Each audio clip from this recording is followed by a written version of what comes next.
अमित भाई, मतदान हो चुका है, 2 दिन बाद रिजल्ट आने वाला है। कांग्रेस पार्टी कितनी मजबूती के साथ लड़ रही है चुनाव इस बार? देखिए, कांग्रेस पार्टी पूरी मजबूती के साथ चुनाव लड़ रही है। राहुल गांधी जी, खड़गे जी, सोनिया गांधी जी के नेतृत्व में पूरी मजबूती के साथ चुनाव लड़ रही है।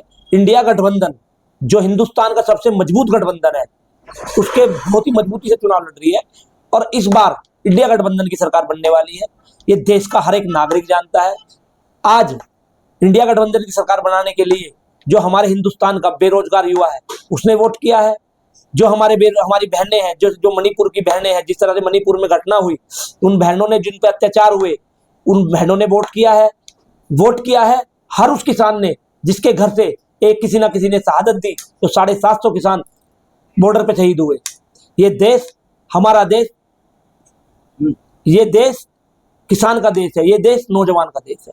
आज हर उस नौजवान ने, हर उस किसान ने वोट किया है जो इंडिया गठबंधन को लाना चाहता है। मणिपुर की जो घटना है वो पिछले 1 साल से ज्यादा समय हो गया उसको, उसके बाद में भी इलेक्शन हो चुके हैं देश में। देखिए, क्या जनता ने याद रखा उस मणिपुर की घटना को? देखिए, भूल गई? इतनी भयानक घटना आज से पहले हिंदुस्तान के अंदर हुई नहीं है, और ये घटना आजीवन भूलने वाली नहीं है, इसको इतिहास में लिखा गया है। तो ये तो आप छोड़ दीजिए कि जनता भूल जाएगी, जनता कभी भूलती परिणाम आए थे हिंदी भाषी राज्य में, जो परिणाम आए थे, परिणाम तो ये कहते हैं कि जनता भूल चुकी है। देखिए, जनता कभी भूलती नहीं है। जब दर्द हमें होता है तो हम अपना दर्द भूलते नहीं है। आज वो चोट हिंदुस्तान की हर महिला के जहन में लगी हुई है, जो महिला मणिपुर के बारे में जानती है, तो कोई भूले नहीं है। अब 2024 में जो हमारी मणिपुर के नाम पर, जो हमारी मणिपुर में जो घटना हुई, उसके नाम पर महिलाओं ने वोट डाला है, खुलकर वोट डाला, वोट की चोट से मोदी को जवाब दिया है। अमित भाई, 2 दिन बाद रिजल्ट आ रहा है, बिल्कुल आज 2 दिन में, मतलब 48 घंटे बाद। क्या भाजपा को आप लोग कितनी सीटों से मात दे रहे हैं इस बार? देखिए, हमारी 300 प्लस सीट आ रही है इंडिया गठबंधन की, और हम सरकार बनाने जा रहे हैं। भाजपा 150 पार नहीं कर पाएगी। ये हिंदुस्तान की जनता ने मुंह तोड़ जवाब दिया, वोट की चोट से जवाब दिया है भाजपा को। जिस तरह से उन्होंने हिंदुस्तान के अंदर बेरोजगारी, महंगाई, महिला उत्पीड़न, किसानों पर अत्याचार, सारी चीजें की हैं। मैं आपको, अनुराग जी, एक बात बता देना चाहता हूं, इस देश में एक नारा होता था, जय जवान जय किसान।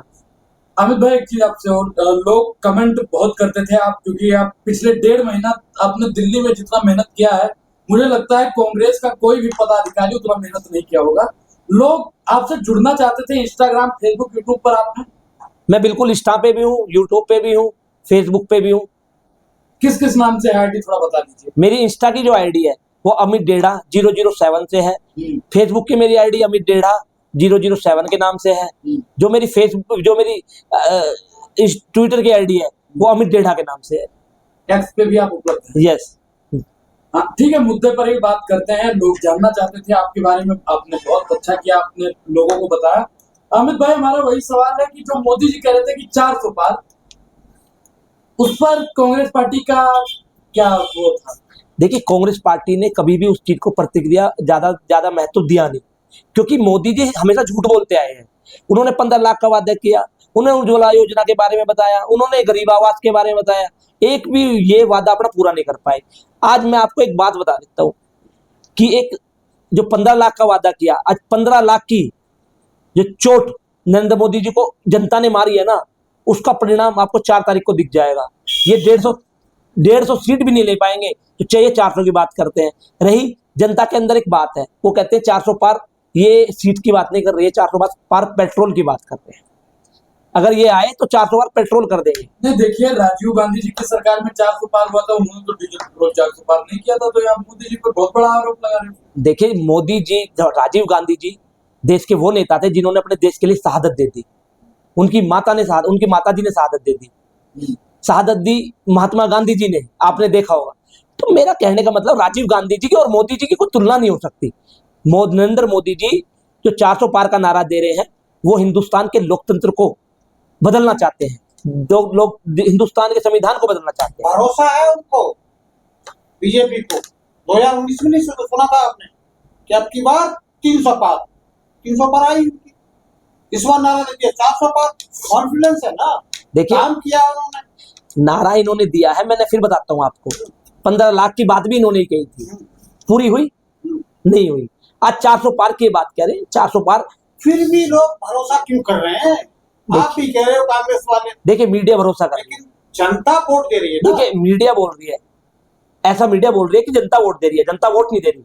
कल चुनाव, अभी ये चुनाव हुआ है हमारा 25 तारीख को, यहाँ पे जो 25 तारीख का चुनाव हुआ है उसके परिणाम इनके 400 पार के बिल्कुल विपरीत आने वाले हैं। 300 प्लस सीट इंडिया गठबंधन की आएंगी और इंडिया गठबंधन दिल्ली हिंदुस्तान के अंदर सरकार बनाएगी। और जो इन्होंने बेरोजगार युवाओं पर अत्याचार किए हैं, हमारी बहनों पर अत्याचार किए हैं, किसानों के सामने कील गाड़ दी, किसानों को 750 किसानों की शहादत पर जो इन्होंने हिंदुस्तान में राजनीति की है।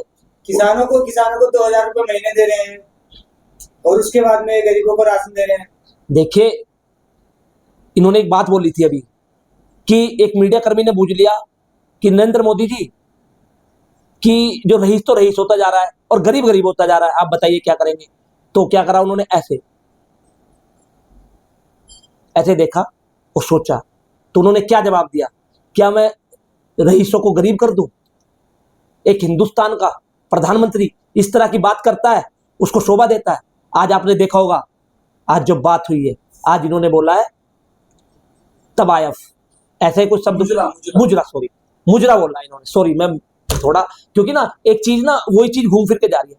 अरे भैया मुजरा तो आपने करा दिया हिंदुस्तान के गरीबों को, 140 करोड़ जनसंख्या को आपने मुजरा कराया 15 लाख का वादा देकर। आपने मुजरा कराया हिंदुस्तान के हर नौजवान को, जो पढ़ा लिखा नौजवान है, बेरोजगार नौजवान है, वो जो पेपर लीक कर आपने मुजरा कराया। मणिपुर के अंदर उन बहनों और महिलाओं पर अत्याचार कराकर आपने मुजरा कराया। हिंदुस्तान के अंदर नोटबंदी कर आपने मुजरा कराया। जब कोविड में जो वैक्सीन लगी, उस वैक्सीन से चंदा लेकर, चंदा लो धंधा दो, उस तरह से आपने मुजरा कराया। अडानी को धंधा देकर और उससे चंदा लेकर इस हिंदुस्तान की जनता को आपने 10 साल के अंदर जितना मुजरा कराया है, आने वाले 100 साल बीजेपी को, इस देश की, हिंदुस्तान की नौजवान जनता मुजरा कराने वाली है। मैं आपको लिख के दे सकता हूँ इस चीज। सुमित भाई, बिहार से हैं आप, और बिहार में जो तेजस्वी बाबू ने नारा दिया था कि 40 साल, क्या जनता इस बार तेजस्वी के साथ है? क्योंकि 2 दिन बाद रिजल्ट है साहब। देखिए, आज बात बिहार की नहीं है, बात बस बिहार की नहीं है। ये चुनाव जो है, ये पूरे भारतवर्ष का चुनाव है। और भारतवर्ष में, पूरे भारतवर्ष में जो चुनाव हुआ है, चाहे दक्षिण से लेकर उत्तर तक और पश्चिम से लेकर पूरब तक, हर जगह आपने देखा होगा कि कहीं ना कहीं एनडीए गठबंधन के खिलाफ चुनाव हुआ। और ये जो आप आज जो एग्जिट पोल भी देखने को जो मिल रहा है, हालांकि एग्जिट पोल पे जनता विश्वास नहीं कर रही, मैं इसलिए कह रहा हूं एग्जिट पोल पे विश्वास नहीं करे, हमेशा एग्जिट पोल कहीं ना कहीं गलत साबित हुआ है। बात होता है और बात होना चाहिए कि ये जो 7 चरण में जो नतीजा जो निकल के आई, वो आएगी जनता का विश्वास के नाम। ये जो चुनाव जो बिहार को लेकर आपने सवाल किया, बिहार की जनता ने जो मतदान किया था, किसके नाम पे किया? रोजगार के नाम पर किया। जिस तरह से 70 दिनों में रिकॉर्ड तोड़ भर्तियां देकर तेजस्वी यादव ने पूरे भारत में बिहार के लिए, जो बिहार को बीमारू राज्य कहा जाता था, जिस बिहार को गरीब राज्य कहा जाता था, उस बिहार ने सबसे ज्यादा सरकारी रोजगार उत्सर्जन करने का काम तेजस्वी यादव के नेतृत्व में हुआ और उसके नाम पर वोट पड़ा है। उसी के कारण आपने देखा होगा जो 39 सीट एनडीए ने पिछले चुनाव में लिया था, वो 2024 में कहीं ना कहीं आपको 4 तारीख को देखने को मिलेगा कि ये 39 सीट इंडिया गठबंधन के साथ है। और मैं बात, आपका प्रधानमंत्री कौन बनेगा? आखिरी सवाल मेरा नहीं, पूरे भारत का प्रधानमंत्री कौन बनना चाहिए? अरे वही इंडिया अलायंस का। इंडिया अलायंस का प्रधानमंत्री वो बनेगा जो शिक्षा की बात करता है। और मैं बात करना चाहता हूं जिसने देश हित के लिए, जिसके परिवार ने देश हित के लिए जान न्यौछावर किया है, चाहे वो जवाहरलाल नेहरू हो, चाहे वो लाल बहादुर शास्त्री जी हो, चाहे इंदिरा गांधी जी हो, चाहे राजीव गांधी जी हो, और उनके ही वंशज ने जिसने देश हित के लिए काम किया है। और जो गांधी की बात करता है वो प्रधानमंत्री होगा। और सीधे साथ में बात कहूं तो राहुल गांधी 4 जून को जनता के बीच में आप लोगों के सामने शपथ लेंगे, और शपथ भारत के विकसित के नाम पर शपथ लेंगे। और शपथ जो होगा ना, वो होगा नौजवानों को लेकर।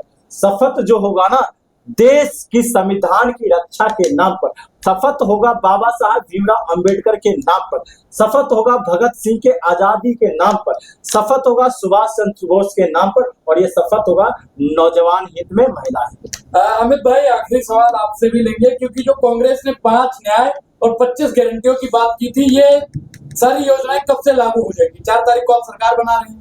मैं एक बात आपको बता देना चाहता हूं, जो इंडिया गठबंधन की सरकार 4 तारीख के बाद बनने वाली है, उसके तुरंत बाद, सरकार बनने के तुरंत बाद, जिस नेता ने हिंदुस्तान के अंदर 4000 किलोमीटर की यात्रा की, गरीबों की आवाज सुनी, मजलूमों की आवाज सुनी, उनका दर्द पहचाना, जो महिलाओं की आवाज सुनी उनका दर्द पहचाना, किसानों की आवाज सुनी उनका दर्द पहचाना, बेरोजगार नौजवान का दर्द पहचाना, ऐसे हमारे नेता राहुल गांधी जी जब 4 तारीख के बाद शपथ लेंगे, उसके तुरंत बाद से जो हमारी महिलाएं हैं, जो हमारे घर की एक बहन महिलाएं हैं, जो हमने महालक्ष्मी योजना निकाली है, उसके खाते में 1 लाख रुपए जाना शुरू हो जाएगा।